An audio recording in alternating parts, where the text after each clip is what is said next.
It's the Locked On Flyers podcast for Tuesday, October 3rd, your daily dose of Flyers news, analysis, and high quality content that is focusing on the veterans who scored those goals last night in the win versus Boston. Yeah, that's fair to focus on the positives.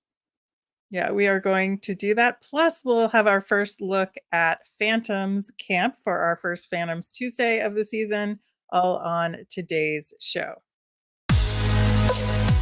Your Locked On Flyers, your daily podcast on the Philadelphia Flyers. Part of the Locked On Podcast Network, your team every day.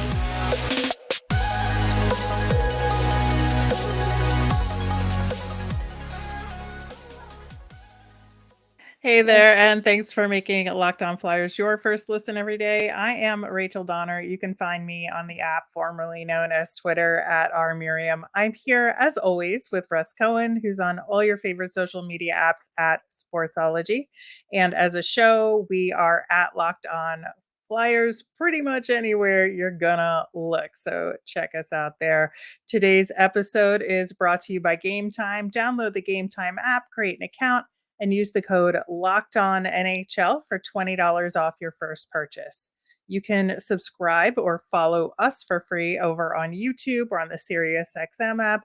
Anywhere you listen to podcasts, subscribe to get our latest episode as soon as it's available here on the Locked On Podcast Network, your team every day.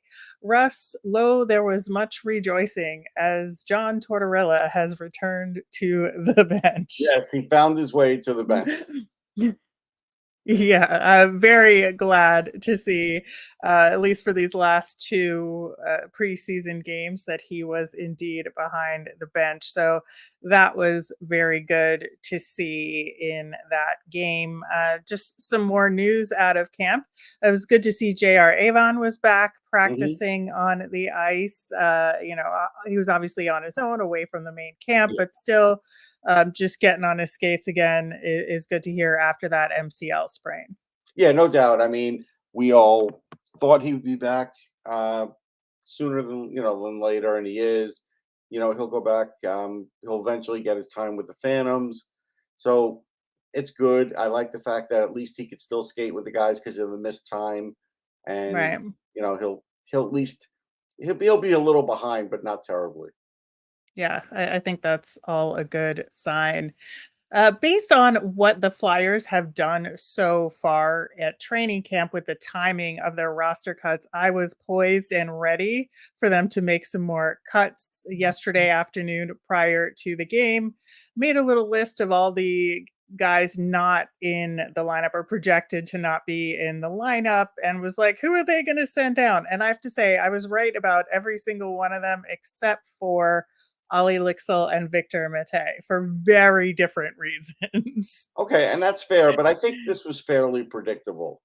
I do. I mean, we even talked about it a few shows ago that the battles are few and they'll go down to the wire, these couple of battles. And so nothing has shocked me. Yeah, I mean, it wasn't shocking. I was Right. just wrong on a couple of things. I thought the way Yeah. they've been talking about Victor Mete, I thought they might let him stick around for one more round and Yeah. then send him down. And I figured Ali Lixa would get sent down, but again, I just thought that they would give him one more shot in a preseason game, which they did not. And it's understandable given the battles that they do have at hand and who's really stepped it up, which we'll talk about. But still, would have liked to seen him get one more game. Yeah, I get it. I would too, but it just wasn't in the cards. Yeah, yeah. But other than that, we had that game last night versus Boston. And, if you looked at those lineups and the rosters on paper, the Flyers were obviously the much better team, right? Yeah. Where it was kind of the reverse of what happened when the Flyers were in Boston. Mhm. And so I think like the Flyers started off really strong, but when they kind of let up a little bit in the first period, I was a little nervous, I gotta say. Yeah, sure. They did dip a little, but they did get it back. I mean, They look, did. Bruins didn't generate many shots, and we can give No. Flyers a little bit of credit for that, but they're missing some of their big cogs, like three of them. So Yeah. I get that. Really 4 if you want to count Grizzly too, but that's fine. Uh, they did what they needed to do. There was some good singular things going on, but I have to tell you, like again, this is where I sort of differ from maybe the broadcast. Like I understand that Brink has created some offense here. Uh, Nothing went on the board tonight. From what I saw, the shots were mostly on the power play, and even the creativity, a lot of it mostly on the power play. And again, I wish somebody would work with him because the minute he gets a shot or a pass off, he never he never generates anything else. And I don't know how he's going to do at the NHL like that. That's why I really feel like he needs to go down. Just because I don't want to see him at the NHL level when I know there's more to his game that needs to occur. Yeah, I see what you're saying there. I just don't think that um they're gonna think that way.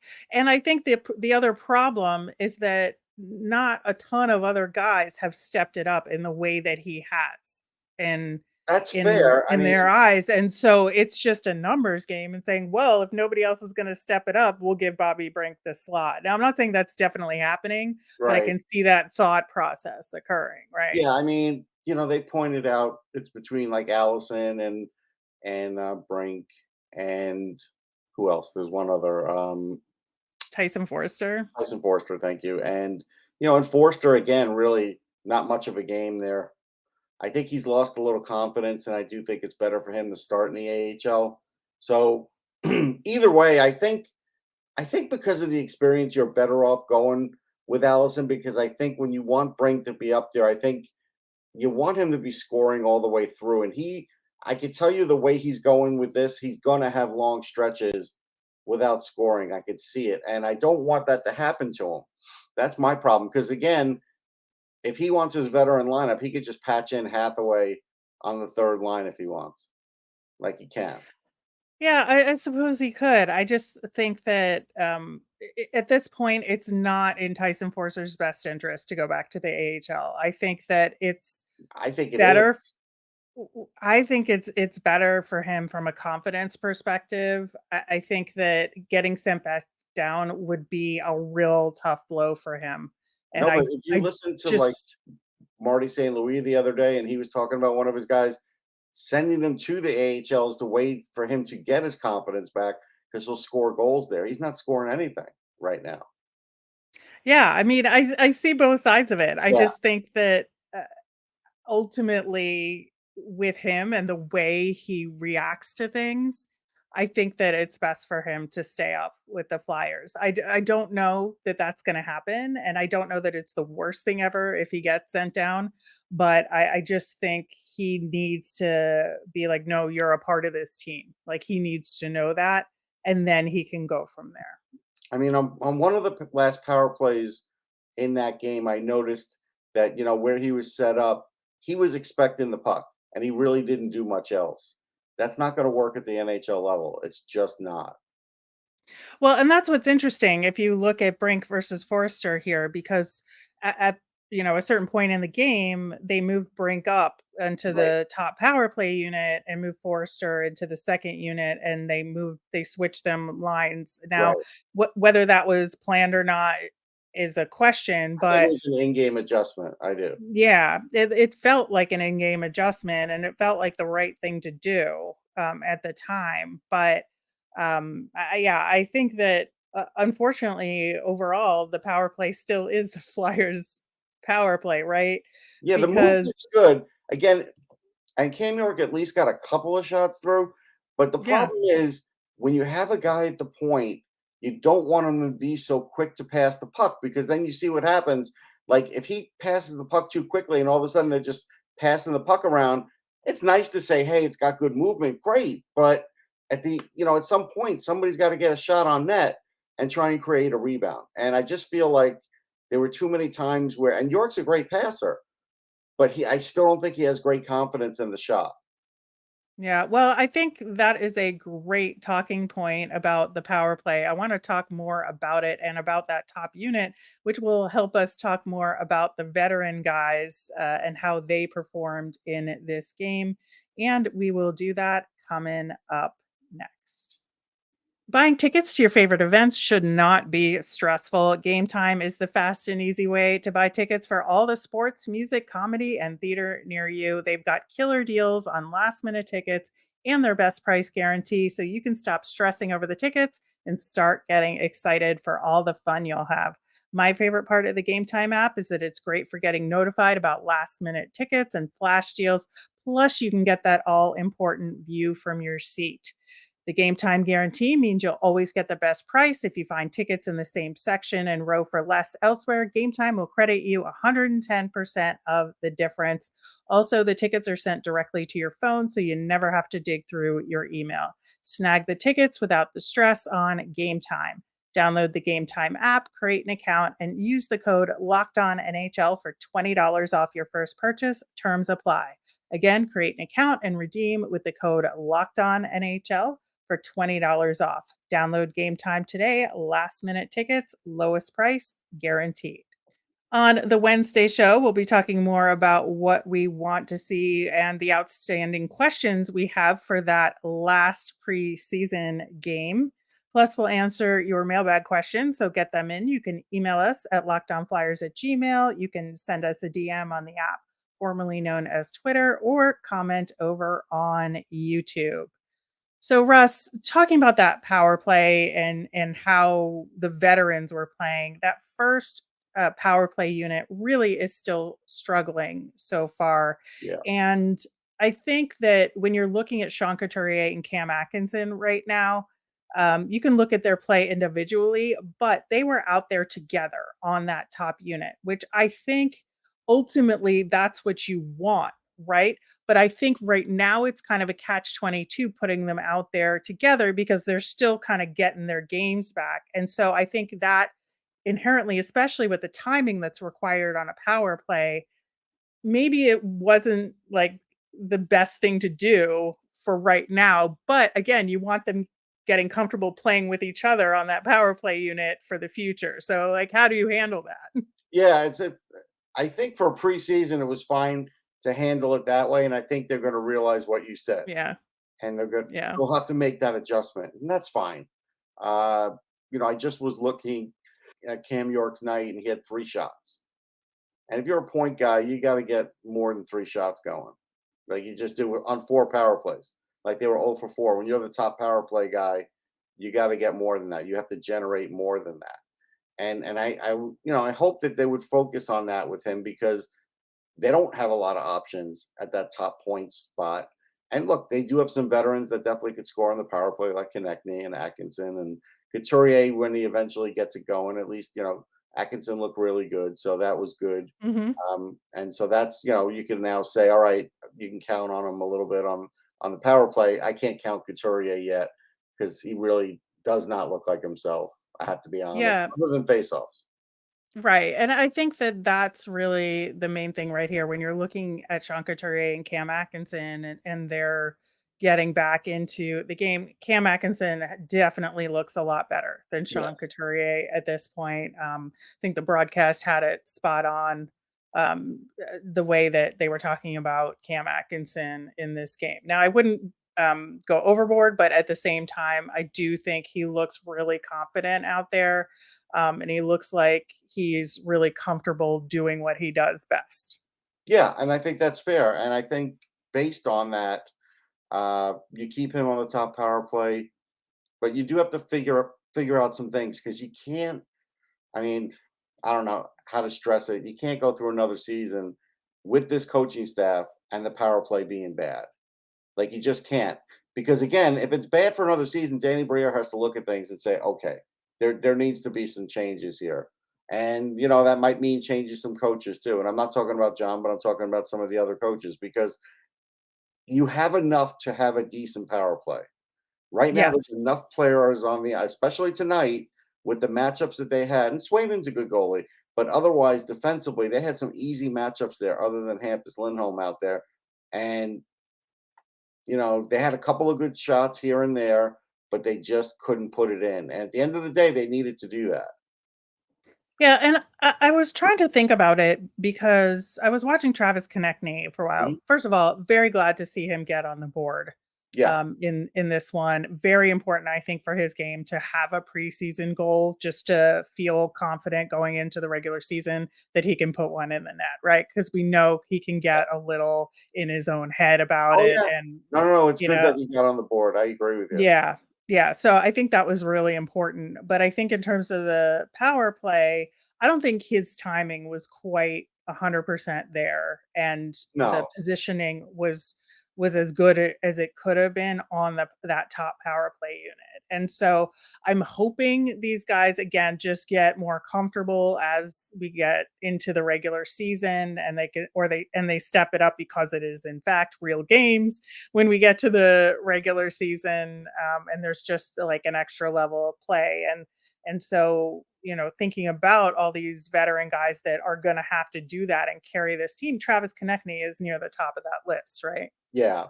I do think the refs are putting him on notice, though. He tried to almost, dive, for lack of a better term, Mhm. faking that he had gotten hit in the face, and they were just looking at him like, "That's not gonna work this year."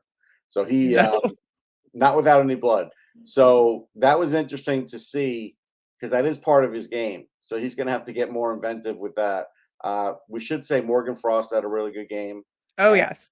and actually, there was a pretty telling thing in this game. Morgan Frost really has taken over the 2C spot because Cates was 0 for 8 on faceoffs, and they basically stopped using them. Like that, it just Yeah. seemed, and that it was a bad night for Noah Cates. A bad night. Took a bad penalty. This is where I think the rubber is sort of meeting the road for him because we always talked about it. He was never going to really be a 2C in this league, and now just maintaining as a 3C, he's gonna have some struggles this year. There's no question because he's still a young player NHL wise. And I was going to mention Morgan Frost in the sense that he has just seemed to be this reliable player this Yes. preseason, that he's good for some playmaking, he's good for some back checking and defensive play. Game is just blossoming right now. And again, he's not an elite player, so he's never going to be super flashy, but he's No. doing his job and he's doing it well. And I think that is a really good thing for him and for the Flyers. Yeah. I mean, Joel Farabee looks pretty good. I don't think he's back to being Joel Farabee of a couple of years ago yet. And we have to be honest, we don't know how long that'll take. So, but he's better than he was at least at the start of last year. So that's a plus for this team. Adard had a good game. I mean, that was a really good game. I don't think he has a chance in making the team only because they're stacked with guys. But if he had another good game like this, my feeling, I would put Adder in the lineup and sit one of those other guys, even if I have to, carry 7 defensemen and say, sorry, forwards, you guys aren't making it. I just feel like they're prospect defensemen, and Zamula included, who had a pretty good game too. I mean, that puck that went through his legs, like a lot of players get that happening It would to 'em. happen. Yeah, I I was don't gonna hold that say. against him. But I think he had a pretty good game. And to be honest, it's really their defensive prospects, I feel like should have had a better chance to crack this lineup, but the roster is what the roster is. But it's not like they're playing bad. They're not. Yinning's playing well too. He's just not gonna. Again, it is a numbers game, and none of these guys are gonna make it. And Zamula is gonna get some time because of his contract, because they know he's too good to put down because somebody to send down and someone's gonna take him. So they're in that spot, and that really does hurt the other young defensemen. So they're gonna have to go back. Yeah, Jennings and Adder are gonna be the top pairing for the Lehigh Valley Yeah, Phantoms, like, no question, here, and and they're I good. think that's yeah, they're great, and I think that's a good thing for the Phantoms. It is. We'll see how that affects their development and their chances with the Flyers, but certainly a good thing for the Phantoms, which we'll, start talking about them in the next segment. But I do like again, we saw another night of this Zamula-Sanheim pairing, and I really like it. It was I good. think that it's good for Zamula, first off. I think Sanheim is doing a really good job, working with Zamula. We saw it again. We saw Zamula step up a little bit. We saw him really good on the perimeter, and Sanheim was there for support. And I think their dynamic is just something I think we can really look forward to here. It's good. Like I said, I'd like to see more offense out of Travis, but the defensive part looks good and his skating looks great. So he is able Definitely to stronger on the puck. definitely stronger on the puck. That's noticeable. And those things are good. But again, the Flyers are going to need some offense on their blue line. Like they're just, they've lost some and they got to get it back. I mean, they've lost a lot. If you really want to, we don't want to talk about Tony DeAngelo too much, but he still had 40 points. You may not want to talk about Ivan Provorov, but he still had points. These points have to get made up somewhere. Yeah, and I think that's where these vets have got to step it up from a scoring perspective. And but the problem is Stahl, Sealer, these guys are not known for getting points. They are not. Although Nick Sealer's good for a few. Yeah. But that is not gonna cut it. At least it's fun when he scores because he's such a bright guy. And he's a fun guy. He's fun. Yeah, he's super fun out there. When he gets points on the board, it's always a good day. But I do think that that's going to be what's interesting, especially because I think those are the more difficult decisions here in terms of who the defensemen are going to be on this team and what the pairings are going to be. Tortorella still doesn't know. He's been asked about it multiple times, and they just don't know yet. So we'll see how that goes. We also know for the first couple of games of the season, they sort of did this last year, and I think it's going to happen again. And look, I mean, Urson's won the job. We don't have to talk about the other guys. They're fine. But he's won the job. Now it's just a matter of if they're going to carry 3 goalies or not. Yeah, I think that is the big question here. All right. Well, we are going to switch gears and have our first Phantoms Tuesday segment talking about their training camp that got going coming up next. Snap into action this NFL season with FanDuel, America's #1 sportsbook. Right now, new customers get $200 in bonus bets guaranteed when you place a $5 bet. That's $200 in bonus bets, win or lose. If you've been thinking about joining FanDuel, there's no better time to get in on the action. The app is so easy to use. There's a wide range of betting options, including spreads, player props, over-unders, and more. So visit FanDuel.com/lockedon and kick off the NFL season. FanDuel, official partner of the NFL.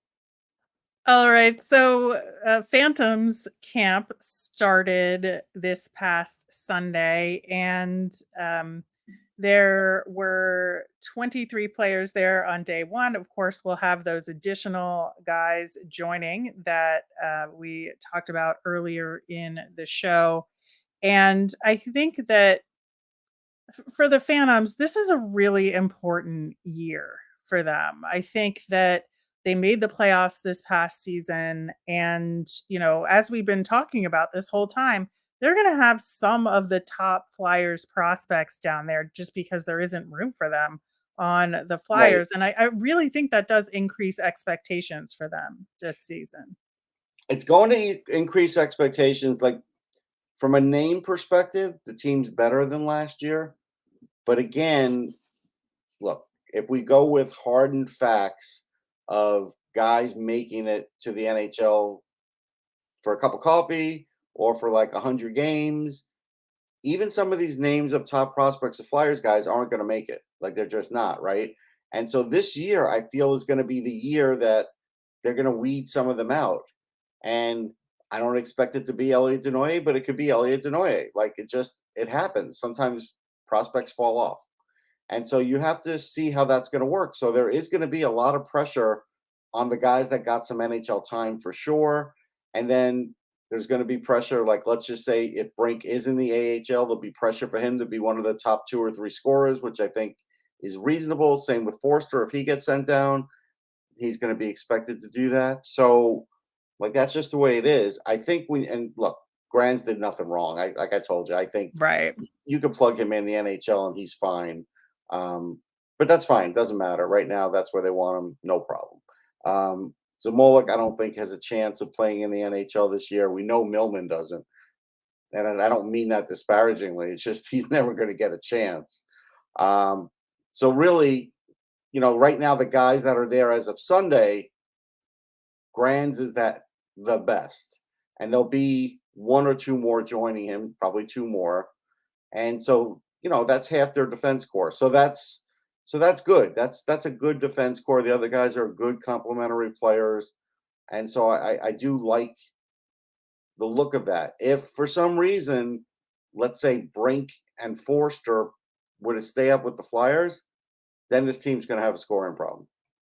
They could. I do also think that Denoye should have something to prove and should start putting up numbers. I Mhm. think that, we haven't seen Gendron. I think he could be really successful at the AHL level. And I think Zayd Wisdom also has something to prove. And I expect him Mhm. to really shine this season down there.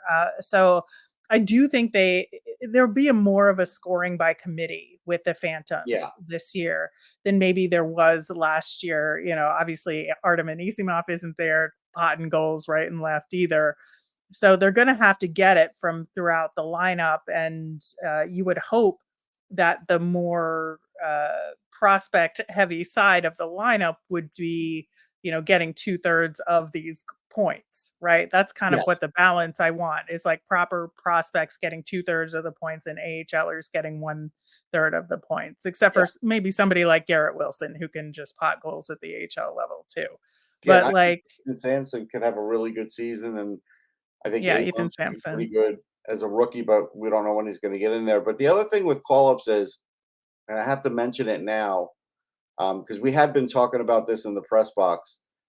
If the Flyers are missing one of their tough guys and they're going into a place that they feel like there's going to be a fight or something, Jordy Bellerive could get called up just for those kinds of circumstances, which kind of stinks for the young guys because he might end up being that first guy up because of that kind of situation.